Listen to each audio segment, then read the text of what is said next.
오늘 함께 볼 말씀은 출애굽기 39장 1절에서 21절까지의 말씀입니다.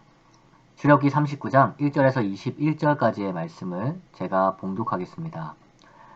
그들은 여호와께서 모세에게 명령하신 대로 청색, 자색, 홍색 실로 성소에서 섬길 때 입을 정교한 옷을 만들고 또 아론을 위해 거룩한 옷을 만들었더라.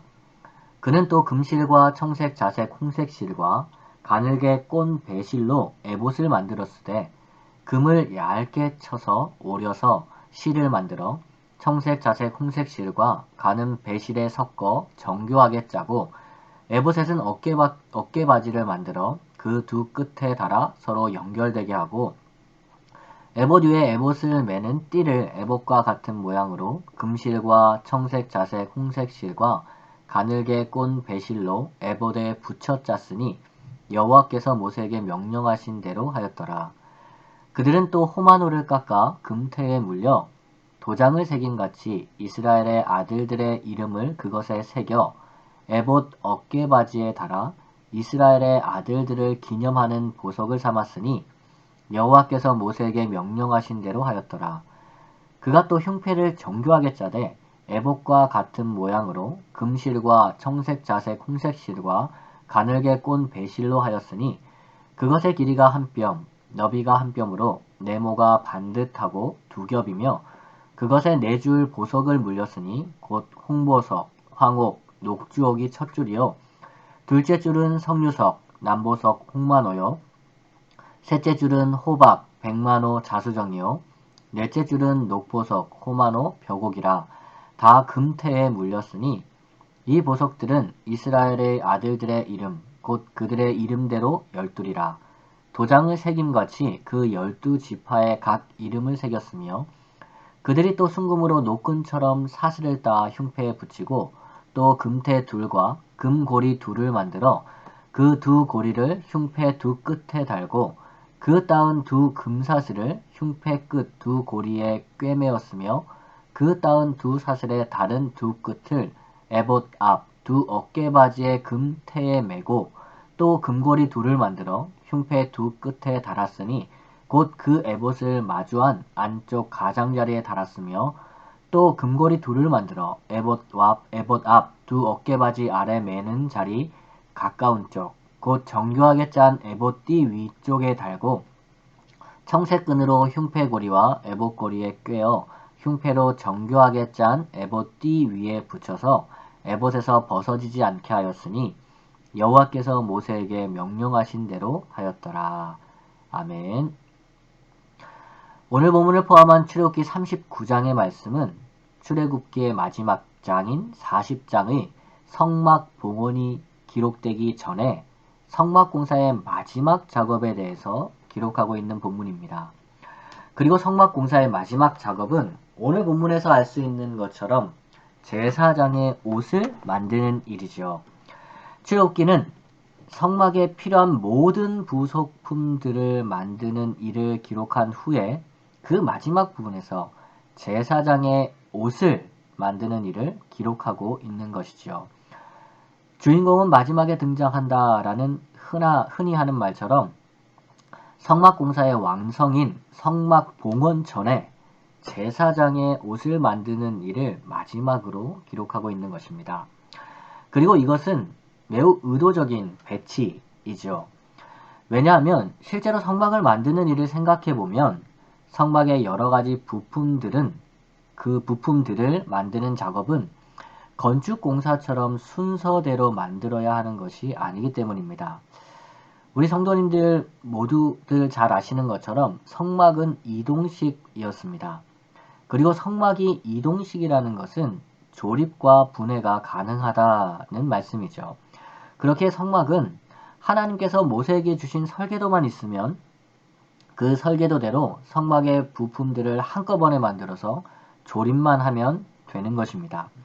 그리고 실제로 이스라엘 백성의 숫자는 매우 많았기 때문에 성막의 각 부품들을 만드는 작업들은 오홀리압과 부살렐이 주도했겠지만 여러 이스라엘 백성들이 도와서 한꺼번에 진행되었을 것이죠. 하지만 성경을 기록할 때는 어떻습니까? 그 모든 작업을 한꺼번에 기록할 수가 없습니다. 그렇게 성막의 부품을 만드는 작업은 순차적으로 성경을 기록할 때는 기록해야 했을 것이죠. 아마도 모세는 이 성막을 만드는 그 작업들을 실제적으로 기록함에 있어서 무엇을 먼저 기록하고 무엇을 나중에 기록할까 고민했을 것입니다. 그리고 성막 공사의 가장 마지막 부분에는 제사장의 옷을 만드는 일을 기록했던 것이죠. 사랑하는 성도 여러분, 이것이 의미하는 것이 무엇일까요? 이것이 의미하는 것은 성막을 아무리 잘 만들더라도 그 성막 안에서 섬길 거룩한 제사장이 준비되지 않는다면 이 성막이 아무런 소용이 없다는 것입니다. 그렇게 성막 공사의 마지막은 제사장이 입을 거룩한 옷의 제작에 대해서 기록하고 있는 것이죠. 성막은 하나님께서 이스라엘 백성 가운데 임재하시는 장소입니다. 그리고 성막은 이스라엘 백성이 하나님을 만나는 장소이기도 하죠. 하지만 성막에서 이러한 중요한 역할을 하는 성막에서 하나님과 이스라엘 백성을 중재하는 제사장이 없다면 하나님의 임재도 이스라엘 백성이 하나님을 만나는 일도 결코 일어날 수가 없는 것이죠. 제사장은 성막이 성막으로서의 역할을 할 수 있게 하는 매우 중요한 열쇠라는 말씀입니다. 그렇게 제사장은 오늘 본문에 기록된 것처럼 거룩하신 하나님 앞에 나아가기 위해 하나님의 말씀을 따라 정교하고 거룩한 옷을 입는 것입니다. 또한 백성을 대표하기 위해서 12지파의 이름이 기록된 12개의 보석이 달린 흉패, 다시 말해 가슴마기를 하게 되는 것이죠.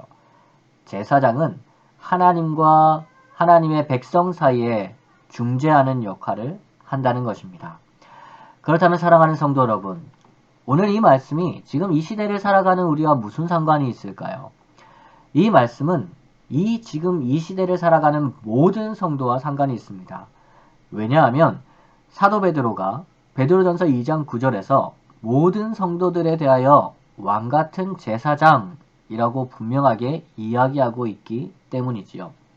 이 세상을 살아가는 모든 성도들은 하나님 보시기에 제사장으로서 이 세상을 살아간다는 것입니다. 그렇기에 이 세상을 살아가는 성도의 삶은 매우 중요합니다. 왜입니까? 하나님을 알지 못하는 이 세상에 하나님의 임재를 준비하는 사람들이 제사장의 역할을 감당하는 성도들이기 때문이죠. 또한 우리 주변의 수많은 사람들을 대표해서 그들을 하나님 앞으로 인도해가는 제사장의 역할을 감당하는 자들이 또한 성도들이기 때문입니다. 그렇게 성도들은 매우 중요한 사람들입니다.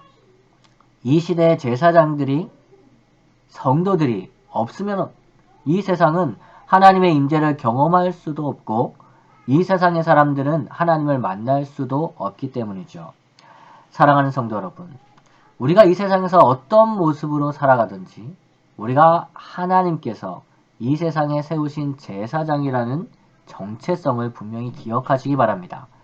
그리고 하나님의 말씀을 따라 제작된 거룩한 옷을 입었던 제사장 아론처럼 하나님의 말씀을 따라 살아가는 순종이라는 거룩한 옷을 입고 이 세상에 하나님을 드러내는 성도님들 되시기를 소망합니다.